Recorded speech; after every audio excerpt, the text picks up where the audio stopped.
Hello mga sir, ito ayan naman tayong ito troubleshoot na Honda Click version 2 125 at ayaw mag-start, redondo hanggang sa nalubat na yung battery nya.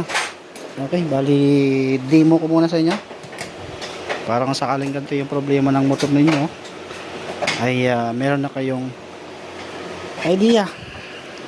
Bumaba na yung ano nya, voltage ng battery, naging 11 na lang dahil puro daw siyang redondo. Ayan nalubat na yung battery nya. Tapos ikabit mo nga yung pang ano mo doon yung yan. Tapos tanggalin natin to. Basta importante dyan mga sir, walang check engine, basic na lang yung pagtutroubleshoot nya. Walang una natin gagawin dyan dahil nalubat yung battery kasi ay manghiram kayo ng battery ganyan.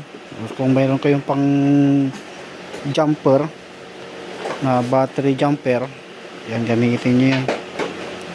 Basta alam nyo yung sarili nyo na, na yung motor nyo okay yung battery, puro na lang siya redondo ay ganito yung gawin ninyo para matrace nyo kaagad.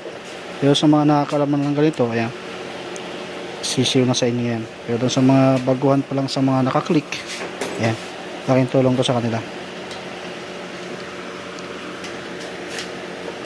Okay, jump start muna tayo. Yung ganyang jump start mga sir, nabili ni Kapulong yan ng 1.5. Yan, laking tulong din yan. Okay, sige, laking 14.6. Testing natin sa kabilang side lang. Ayan, pansin nyo, ayan na, puro na lang siya redondo, ayaw mag start. Okay, pagka ganyan mga sir, tanggalin nyo F1. Ang mga i-check nyo dito, fuel pump, spark plug cap, ignition coil. Pero magsisimula tayo dito sa fuel pump. Yan yung una natin i-check. Wala namang siyang indicator na check engine dito, kaya malabo sa ano yan, sa ECU. Kaya pinaka-importante, huwag muna kayong bibili ng pisa. Check nyo muna kaagad yung mga basic step pagdating sa ganitong mga problema tulad ng fuel pump. Kung wala naman kayong pang test, bara nyo lang yung kamay nyo, i-on nyo yung susi. Kapag kabara nyo ng ganun lang, dapat malakas yung sirit. Ngayon kapag binira nyo nang walang sumirit, confirm nyo na kaagad na fuel pump yung problema. Sige, salangan muna natin, pero tanggalin mo natin yung upuan nya.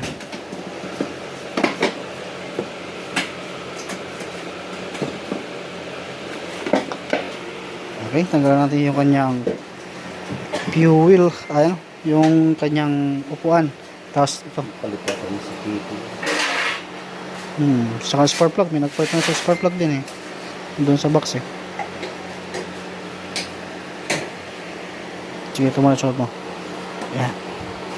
Pag ganitong kulay na blue, angat nyo lang yan, tapos itulak nyo lang paabanti yan. Yan, mabilis lang tanggalin. Dahil meron naman kaming pang PSI sa pressure ng pump. Yan, gamitin natin para makita nyo yung buga ng kanyang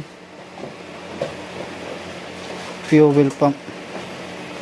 Okay, standard nga. Okay, goods yan dahil pumalo siya ng 40. Ibig sabihin, goods yung kanyang fuel pump. After nya, na-check na natin, goods naman yan, kuryente naman yung isusunod natin.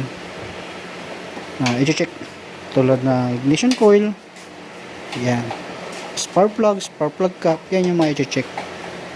Ngayon pag na-check natin, goods naman yan, ibig sabihin nasa makina na yung problema, wala na sa wiring, wala na sa mga sensor. Nakita ko rin dun sa kanyang may CKP na pinagpalitan dun.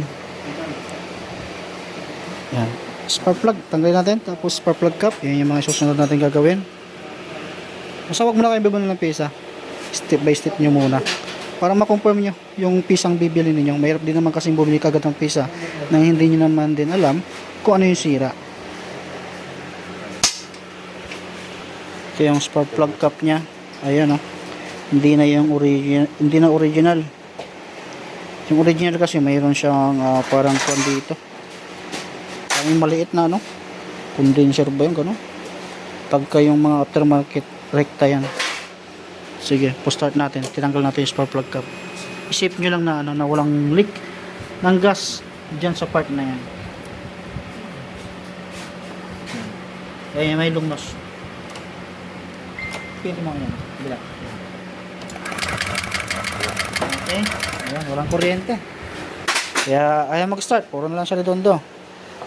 Ngayon, ang susunod natin gagawin dyan, dahil wala naman siyang lumalabas na kuryente, i-test-light nyo yung dalawang wire.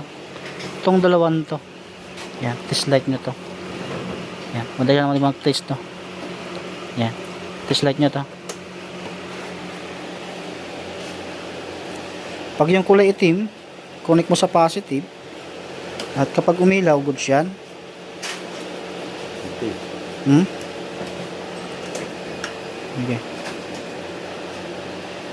Ayan, positive, ay negative.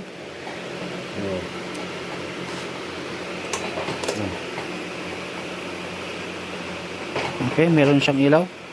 Yung isa naman, lipat mo sa kabila. Positive. Tapos, i-redondo natin yan o ipo-start natin yung motor. Dapat, magbi-blink-blink din yung test light nyo. Okay? Okay, walang blink. Ibig sabihin, ito, maaaring may putol na yan. Mali yun. Dahil sa paglalagay ng ganitong mga wire, yan. Pati sa baba. Yan ang mga ganyang wire. Ito. Hindi makita rito. Yan, basta mali-mali yung wire niya. Imbis na nasa ibabaw yung wire niya, nasa ilalim ng hose. Ibabaw ng hose dapat ang pinaka-standard, andun sa ilalim. Kapag nalubak kayo ng malalim, may posibilidad na dumikit yung wire na yun sa tambutso. Doon na magsisimula yung pagkasira ng ECU kasi magdidikit-dikit na yung wire.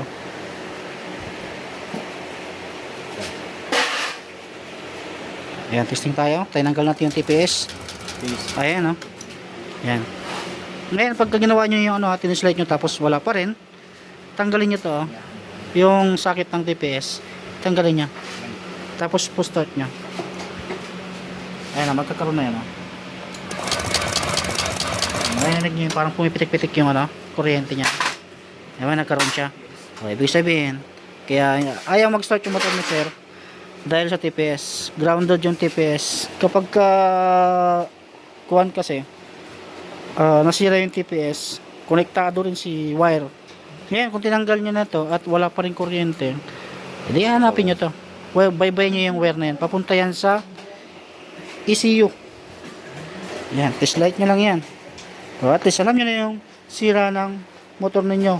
Kaysa naman na bumili na kayo ng pisa, hindi nyo naman alam yung sira, mapapagastos lang kayo.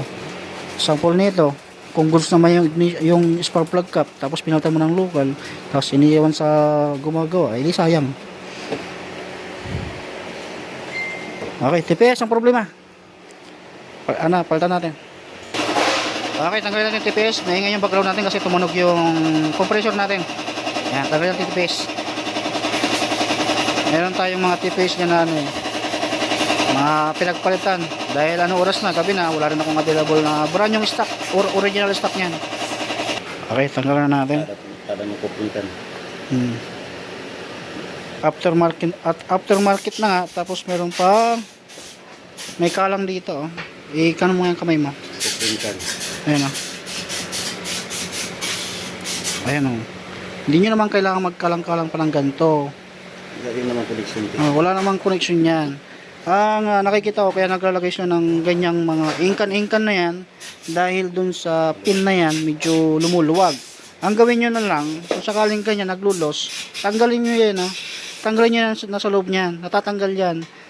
Lumuluwag yan, parang kuwan lang yan, tanggalin nyo yan, tapos binatin nyo yung sa gitna, babalik sa dati yan. Hindi mo na kailangan mag-ingkan pa ng ganito.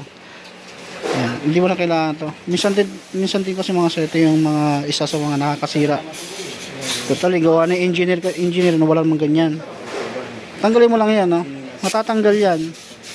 Yan ay isa sa mga nakakasira. Yan, hindi ko naman din lahat. Hindi na wala ng paraan. Hindi yan sana, hindi yan ano, magandang gawin. Marami na ako nakikita niyan. Pero hindi yan ano, proper. Sample natin, tanggalin natin to. Para makita nyo. Kaysa maglagay pa kayo ng cooking can. Kasi wala naman din silbi yung cooking can na yan. Pag lumuwag, tanggalin mo lang yan. Oh. Natatanggal yan. Gamit lang kayo yung ganito. Oh. Hawakan mo. Tanggalin natin para yung iba makita nila. Para hindi na sila gumamit ng cooking can kasi totally useless lang din naman yan. Wala din namang pinagka iba yan. Ayan. Nasusungkit na yan. Oh. So, ngayon, kung gusto mong pasikipin uli, itong nasa gitna, unatin mo lang yan para magdikit uli. Saka mo siya ibalik. Hindi naman kayo malilito dyan kasi may gate naman yan. Ano, itong may mga ganyan-ganyan. Ganyan-ganyan. Meron din siya yung ganyan. Doon sa kabila, wala. Kaya hindi kayo malilito yan. Yan. Hindi ko na ipabalik yan dahil sila naman na. O ngayon, nilagay na natin yung ayan, yung binigay natin na TPS. Ayan. Ayan. Okay, testing natin. Kita, under na yan. Okay. Panorin natin. Basta walang check engine mga sir. Huwag kayong kabahan. Kung muna kayong bibili na kung ano-ano. Okay, start natin. Lubat na. Ilagay mo muna yan. Yung call mo. Yung pang series mo. Para makita na umaandar na. Yan, lagay muna natin. Ganun lang gawin nyo. Step by step nyo muna. Huwag muna kayo kagad bibili ng pisa. Dahil sayang. Saka unang-una, huwag nyo kagad papakalkal yung wire hanggat hindi nyo pa natutroubleshoot. Okay. Ayan, nagkaw siya ng check engine mga sala kasi tinanggal nga natin yung kanina yung TPS. Pero madali lang yan dahil may diagnostic tools naman na pang-iris dyan. Ayan o, manda na o. Manda na. Oh. Kaso umuusok na. Ayan. Okay, alam nyo na, manda na. Itutuno lang natin yan kasi hindi nakatuno dito. Masyadong angat. Kaya mas maraming hinihinging gasolina. Kaya re-reset pa yan. Ngayon yung palitan na lang ni siya kasi wala akong available stock na spark plug cap. Ganun lang gawin nyo kung sakali ganito yung problema ng motor ninyo, walang kuryente, wala namang check engine, wala namang malakas naman yung fuel pump, spark plug, goods naman. Hindi natin tinanggal yung spark plug kasi nga doon pa lang sa pag-step by step natin, nalaman na natin. Pero kung may kuryente naman tapos ayaw namang mag-start, doon tayo sa spark plug. O ngayon, pagka goods na may spark plug, lahat naman goods naman, maaaring loss compression na yung makina. Kaya napaka-importante na-check ng maayos para hindi mapalaki yung gastos ng o ng customer or kayo. Kahit kayo mga sir, kaya yun na mag-troubleshooting. Ayan, marami din nagpipm sa akin na dahil sa mga video ko, ayan, marami tayong natutulungan na hindi na kailangan ng magpagawa pa ng mga ganyan. Tapos itutuno lang natin to.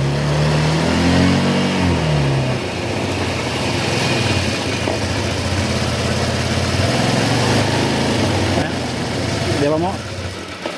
Namatay pa. Reset mo na lang muna. Yan, mantar na. O, simple lang, problema. TPS lang. Kasi aftermarket din yung ginamit na ni sir.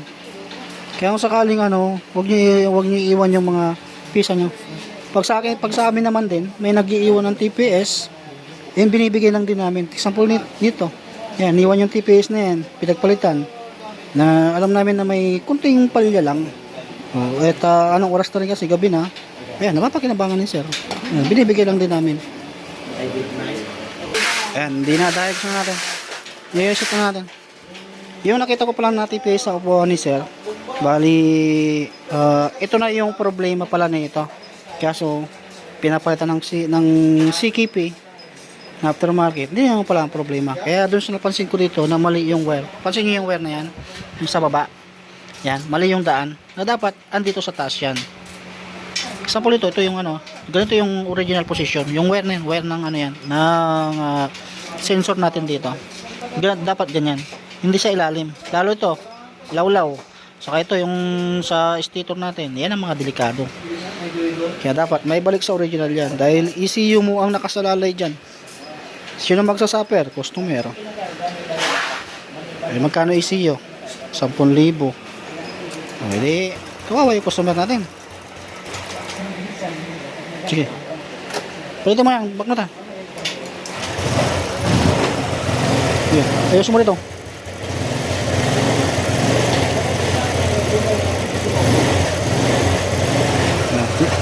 Tinuturo natin mga sila.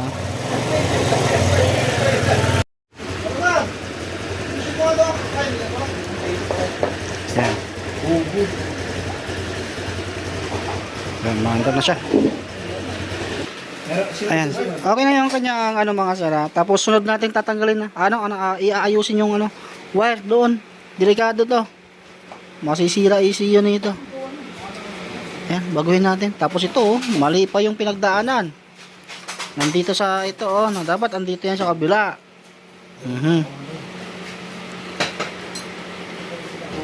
Na dapat kung ano yung ginawa ng engineer, yun lang gawin natin. Huwag na natin balik-balik rin itong mga ganito kasi delikado yan. Yan, maawa tayo dun sa mga customer natin. Kasi sila ang magsasakripisyo niyan. Magkano ECU, aray ko. Ayan, yun na lang. Ayusin na lang. Tapos okay na to, goods na to. Okay, bali naayos na rin natin yung kanyang wire doon sa may part ng stator. Ayan, nawala na dito sa pagkakalagay dito. Ayan, andito sa original position niya. Tapos ayan, nasa ibabaw na rin. Ayan, nasa ibabaw na. Ayan, pati yung sa stator, nasa ibabaw na rin. Ayan, andito sa original na place. Ayan, bali tinanggal namin itong hose na to para mailabas yan. Tapos radiator tinanggal, kaya obligado. Yung coolant tapon. Kaya nagpalit din tayo. Ayan, goods na. Lobat lang yung battery niya mga sir. Tapos kaka-start. Okay, bali tapos na yung ating ginawa dito sa click na to. Kaya na-break na yung kanyang upuan.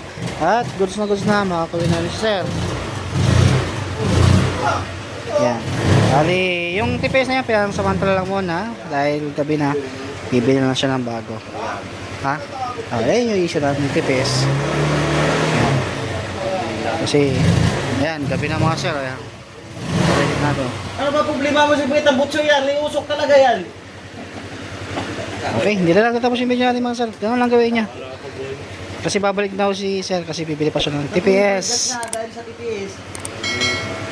Okay na. Hindi ko na matalo.